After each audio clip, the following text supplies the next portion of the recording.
La notion de révolution pour moi, elle tient parfois à l'absence au départ d'un projet politique très défini, d'un discours très construit.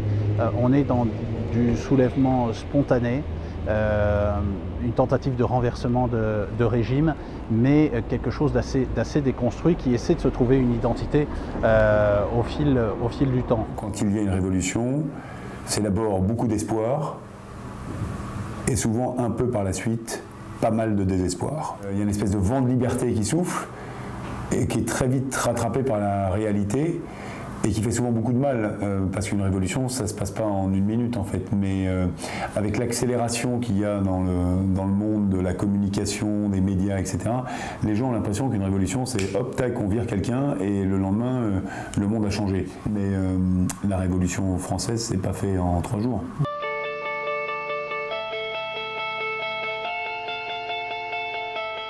J'étais là au début de la révolution égyptienne, notamment la première semaine.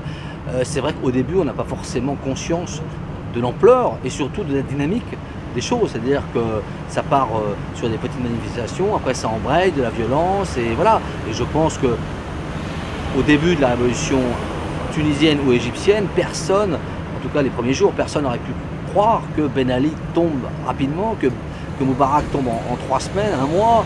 Et ça, c'est vrai que c'est dur à prédire. En tout cas, on a couvert ça au jour le jour. Mais effectivement, dire au début c'est une révolution, voilà, ça aurait pu très mal se passer. Je veux dire, ça aurait pu, comment dire, en Libye, s'il n'y avait pas eu l'intervention des forces occidentales, peut-être que la révolution serait morte et que Kadhafi serait toujours au pouvoir. On perçoit quand même assez vite l'intensité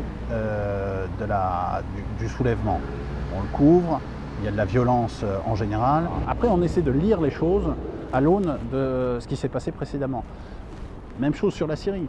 On s'est dit que l'Égypte, la Tunisie et la Libye allaient nous donner la grille de lecture pour comprendre ce qui allait se passer en Syrie. Bien, 2 ans et demi plus tard, on y est toujours.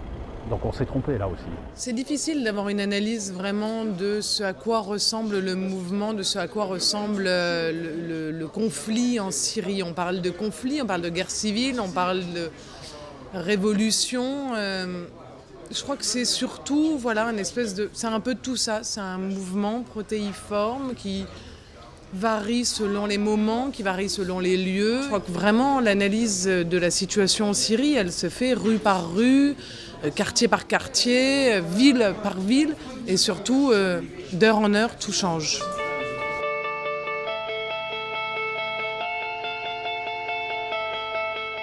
On a toujours ce petit fantasme, je crois, quand on commence le métier, de penser que nos reportages vont marquer l'histoire, vont changer l'histoire. Je pense seulement, plutôt que ce qu'on fait,